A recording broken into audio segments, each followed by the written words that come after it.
तो दोस्तों आज हम लेके आए हैं देश दुनिया की तमाम ताजा बड़ी खबरें। सबसे पहली बड़ी खबर में आपको बताएंगे दोस्तों, सिद्धारमैया की बड़ी मुश्किलें, मुडा केस में सीएम के खिलाफ मुकदमा चलाने की मंजूरी बरकरार। लेबनान में घुसकर वार करना गाजा जितना आसान नहीं, इजराइल के आड़े हाथ खड़े हुए दो ताकतवर पश्चिमी देश। वर्क प्रेशर ने ली एक और जान, लखनऊ में महिला बैंक अधिकारी की संदिग्ध परिस्थितियों में मौत। श्रीलंका को मिली देश की दूसरी महिला प्रधानमंत्री, हरिणी अमरसूरिया ने ली शपथ। हरियाणा चुनाव जीतने के लिए केजरीवाल का वादा, आप स्कूल सुधारेंगे, मुफ्त बिजली देगी। हिजबुल्ला को बहुत बड़ा झटका, रॉकेट चीफ को इजराइल ने मारा, बड़ी जंग की आशंका। यूपी आंगनबाड़ी में 23,000 से ज्यादा नौकरियां, 12वीं पास करे अप्लाई, सैलरी 8,000। अनिल अंबानी के बेटे अनमोल अंबानी पर सेबी की बड़ी कार्रवाई, इस मामले में लगाया इतने करोड़ की पेनल्टी। बेटे अजीत के खिलाफ केस दर्ज होने पर अवधेश प्रसाद की प्रतिक्रिया, क्या बोले सपा सांसद। सपा के पूर्व विधायक आरिफ हाशमी के खिलाफ ईडी की बड़ी कार्रवाई, 8.24 करोड़ की संपत्ति कुर्क। तो दोस्तों सभी खबरों को आपको एक एक कर बताने वाले हैं, इससे पहले वीडियो को लाइक और चैनल को सब्सक्राइब कर दें। तो इसी बीच बढ़ते हैं दोस्तों अपनी अगली खबर की ओर। सिद्धारमैया की बड़ी मुश्किलें, मुडा केस में सीएम के खिलाफ मुकदमा चलाने की मंजूरी बरकरार। कर्नाटक उच्च न्यायालय के मुख्यमंत्री सिद्धारमैया द्वारा दायर उस याचिका को खारिज कर दिया गया है जिसमें उन्होंने एक साइट आवंटन मामले में उनके खिलाफ जांच की मंजूरी देने वाले राज्यपाल के फैसले को चुनौती दी। यह मामला सिद्धारमैया के पिछले कार्यकाल के दौरान हुई अनियमितताओं के आरोपों से संबंधित है, जहां पर उन नियमों का उल्लंघन करते हुए प्रमुख भूमि आवंटन की सुविधा देने का आरोप लगाया गया था। बताते चले कि कर्नाटक उच्च न्यायालय ने मंगलवार को कर्नाटक के राज्यपाल थावरचंद गहलोत द्वारा मुख्यमंत्री सिद्धारमैया के खिलाफ मुडा घोटाले से संबंधित मामले में अभियोजन की मंजूरी को बरकरार रखा है। न्यायमूर्ति एम नागप्रसन्ना ने सिद्धारमैया द्वारा याचिका जिसमें भ्रष्टाचार के मामला दर्ज करने की मंजूरी दी गई थी उसको खारिज कर दिया। यह मामला मैसूर शहरी विकास प्राधिकरण यानी मुडा द्वारा उनकी पत्नी पार्वती को दी गई भूमि से संबंधित है। तो इसी बीच बढ़ते हैं दोस्तों अगली और महत्वपूर्ण खबर की ओर। लेबनान में घुसकर वार करना गाजा जितना आसान नहीं, इजराइल के आड़े हाथ खड़े हुए दो ताकतवर पश्चिमी देश। जी हाँ, बताते चले करीब 11 महीनों से चल रहे इजराइल हिजबुल्लाह तनाव ने नया मोड़ ले लिया है। पिछले हफ्ते हुए पेजर अटैक और अब इजराइल द्वारा लेबनान में किए गए बड़े हमलों ने दुनिया भर की चिंता बढ़ा दी है। हाल ही इजरायली स्ट्राइक में लेबनान में सैकड़ों नागरिक की मौत हुई है, जिसके बाद फ्रांस ने लेबनान की स्थिति पर चर्चा करने के लिए संयुक्त राष्ट्र सुरक्षा परिषद की आपातकालीन बैठक बुलाने की अपील की है। उधर अमेरिका ने भी ग्राउंड इवेंजन की कार्रवाई को लेकर विरोध जताया है। फ्रांस के विदेश मंत्री जीन नोएल बैरोट ने सोमवार को संयुक्त राष्ट्र महासभा को बताया, मैंने अपील की कि इस हफ्ते लेबनान पर सुरक्षा परिषद की आपातकालीन बैठक आयोजित की जाए। साथ ही उन्होंने सभी पक्षों से संघर्ष से बचने का आह्वान किया। बैरूट ने कहा कि जंग सभी के लिए विनाशकारी होगा, खासकर लेबनानी नागरिकों के लिए। इसके अलावा अमेरिका ने भी लेबनान पर इजरायली हमले का विरोध किया। इसी बीच बढ़ते हैं दोस्तों अगली खबर की ओर। वर्क प्रेशर ने ली एक और जान, लखनऊ में महिला बैंक अधिकारी की संदिग्ध परिस्थितियों में मौत। लखनऊ में एचडीएफसी बैंक की एक महिला अधिकारी की संदिग्ध परिस्थितियों में मौत हो गई। ऑफिस में बैठकर काम करते वक्त वह अचानक बेहोश होकर कुर्सी से नीचे गिर गई। इसके बाद आनन फानन में महिला कर्मचारी को तुरंत अस्पताल ले जाया गया, जहां डॉक्टरों ने उसे मृत घोषित कर दिया। पुलिस ने शव को कब्जे में लेकर पोस्टमार्टम के लिए भेज दिया है।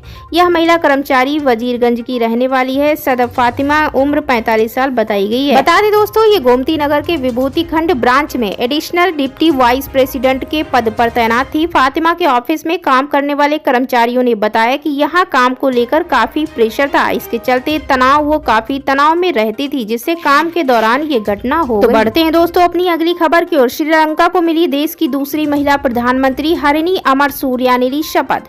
बताते चले दोस्तों, हरिणी अमरसूरिया ने मंगलवार को श्रीलंका के नए प्रधानमंत्री के रूप में शपथ ली। इसके साथ ही वह वर्ष 2000 में श्री माओ भंडार नायके के बाद इस पद पर आसीन होने वाली दूसरी महिला नेता बन गई हैं। इसी के साथ बढ़ते हैं दोस्तों अगली खबर की ओर। हिजबुल्लाह को बहुत बड़ा झटका, रॉकेट चीफ को इजराइल ने मारा, हिजबुल्लाह बड़ी जंग की आशंका। बता दें कि समाचार एजेंसी रॉयटर्स ने अपने सूत्रों के हवाले से बताया है कि मंगलवार को बेरूत में हिजबुल्लाह कमांडर इब्राहिम कुबैशी की मौत हो गई है, जो इस आतंकी संगठन के लिए बहुत बड़ा झटका है और आशंका है कि अब इजराइल के साथ बड़े जंग की आशंका काफी बढ़ सकती है। मारे गए कमांडर की पहचान इब्राहिम कुबैशी के रूप में हुई है। इस हमले में 6 लोग मारे गए। इस हमले ने ईरान समर्थित समूह को एक और झटका दिया, जिसे पिछले हफ्ते इजराइल के हाथों ईरान और हिजबुल्लाह को एक के बाद एक कई झटके लगे हैं। वहीं बता दें कि हिजबुल्लाह पर लगातार दबाव के कारण यह आशंका बढ़ गई है कि करीब 1 साल से चल रहा संघर्ष एक और व्यापक युद्ध में बदल जाएगा और मध्य पूर्व को अस्थिर कर देगा, जहां गाजा में इजराइल और हिजबुल्लाह के सहयोगी हमास के बीच संघर्ष पहले से ही चल रहा है। तो इसी बीच बढ़ते हैं दोस्तों अपनी अगली और महत्वपूर्ण खबर की ओर। यूपी आंगनबाड़ी में 23,000 से ज्यादा नौकरियां, 12वीं पास करे अप्लाई, सैलरी 8,000। बता दें उत्तर प्रदेश में आंगनबाड़ी में 23,753 पदों पर भर्ती की जाएगी। जिन पदों पर भर्ती होगी उनमें आंगनबाड़ी कार्यकर्ता, मिनी आंगनबाड़ी कार्यकर्ता और आंगनबाड़ी सहायक पद शामिल हैं। उत्तर प्रदेश में आंगनबाड़ी भर्ती के लिए नोटिफिकेशन जारी कर दिया गया है। इन पदों पर भर्ती के लिए आवेदन शुरू हो गए हैं। इन वैकेंसी के तहत यूपी के 31 जिलों में भर्तियां होंगी। इससे पहले 44 जिलों में भर्ती के लिए फॉर्म भरवाए जा चुके हैं। प्रत्येक जिले के लिए आवेदन की तिथियां अलग अलग होंगी। आंगनबाड़ी पोर्टल माध्यम से ऑनलाइन आवेदन कर सकते हैं। इन भर्तियों के लिए बाल विकास सेवा एवं पुष्टाहार विभाग ने आदेश जारी किया है। इन सभी पदों पर आवेदन की समय सीमा विज्ञापन जारी होने से 31 दिनों के भीतर तक बताई गई। इसी के साथ बढ़ते हैं दोस्तों अगली खबर की ओर। हरियाणा चुनाव जीतने के लिए केजरीवाल का वादा, आप स्कूल सुधारेगी, मुफ्त बिजली देगी। जेल से छूटने के बाद आम आदमी पार्टी के राष्ट्रीय संयोजक अरविंद केजरीवाल हरियाणा विधानसभा चुनाव 2024 में एक्टिव हो चुके हैं। रानिया सीट पर चुनावी रैली के दौरान केजरीवाल ने कहा कि इस बार आम आदमी पार्टी की भागीदारी के बिना हरियाणा में कोई सरकार नहीं बनेगी। केजरीवाल मतदाताओं से अपनी पार्टी को हरियाणा की सेवा करने का मौका देने की अपील कर रहे हैं। स्कूलों में सुधार और मुफ्त बिजली का वादा कर रहे हैं। तो बढ़ते हैं दोस्तों अपनी अगली खबर की ओर। अनिल अंबानी के बेटे अनमोल अंबानी पर सेबी की बड़ी कार्रवाई, इस मामले में लगाया इतने करोड़ की पेनल्टी। बताते चले कि शेयर बाजार के रेगुलेटर सेबी ने उद्योगपति अनिल अंबानी के बेटे जय अनमोल अंबानी पर 1 करोड़ रुपए का पेनल्टी लगाया है। सेबी ने ये पेनल्टी रिलायंस होम फाइनेंस के मामले में बिना जांच पड़ताल के जनरल पर्पस कारपोरेट लोन को मंजूरी देने के चलते लगाया है। सेबी ने कृष्णम गोपाल कृष्णम पर 15 लाख रुपए का जुर्माना लगाया, जो रिलायंस हाउसिंग फाइनेंस के मुख्य जोखिम अधिकारी के पद पर थे। सेबी ने अपने आदेश में कहा कि दोनों को 45 दिन के भीतर पेनल्टी का भुगतान करना होगा। तो इसी के साथ बढ़ते हैं दोस्तों अगली खबर की ओर। बेटे अजीत के खिलाफ केस दर्ज होने पर अवधेश प्रसाद की प्रतिक्रिया। बताते चले कि उत्तर प्रदेश के फैजाबाद से समाजवादी पार्टी के सांसद अवधेश प्रसाद के बेटे अजीत प्रसाद के खिलाफ अपहरण, धमकी देने और मारपीट के आरोप में प्राथमिकी दर्ज की गई है। पुलिस ने रविवार को ये जानकारी दी। सपा सांसद ने आरोपों को राजनीति से प्रेरित बताते हुए कहा कि उनका बेटा मिल्कीपुर विधानसभा सीट पर होने वाले उपचुनाव के लिए पार्टी उम्मीदवार है। सपा सांसद अवधेश प्रसाद ने अपने बेटे पर मुकदमा दर्ज किए जाने पर प्रतिक्रिया देते हुए कहा कि आरोप निराधार और राजनीति से प्रेरित हैं। उन्होंने कहा, अखिलेश यादव ने मिल्कीपुर विधानसभा उपचुनाव के लिए मेरे बेटे को उम्मीदवार बनाया है और सपा यह सीट जीत रही है, जिससे भाजपा बेचैन है। प्रसाद ने दावा किया कि उनके बेटे के खिलाफ फर्जी मुकदमा दर्ज किया गया है।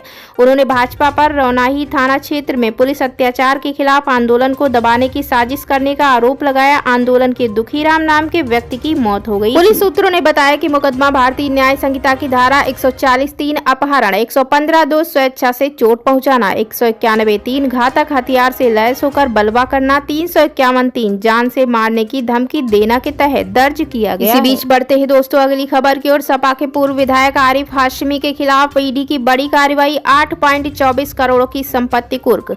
बता दें कि समाजवादी पार्टी से विधायक रहे आरिफ अनवर हाशमी के खिलाफ ईडी यानी प्रवर्तन निदेशालय ने बड़ा एक्शन लिया है। मंगलवार को एजेंसी ने हाशमी और उनकी पत्नी रोजी सलमा से जुड़ी 8.24 करोड़ रुपए की संपत्तियां कुर्क की हैं। इसमें आवासीय फ्लैट, कृषि और कॉमर्शियल लैंड हैं। कुल 21 अचल संपत्तियां ईडी ने कुर्क की हैं। ईडी ने आरिफ अनवर हाशमी, उनके भाइयों और अन्य साथियों के खिलाफ आपराधिक साजिश, धोखाधड़ी, ठगी और जालसाजी के आरोप लगाते हुए दर्ज कई एफआईआर के आधार पर जांच शुरू की।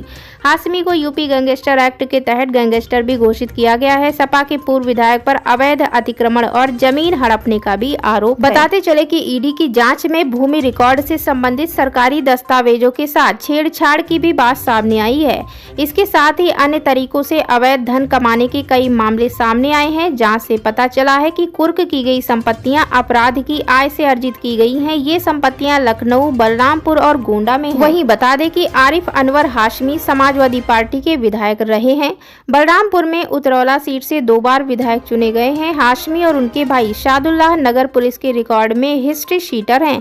हाशमी पर सादुल्लाह नगर पुलिस स्टेशन से संबंधित सरकारी जमीन अपने नाम पर करवाने का आरोप है। इस मामले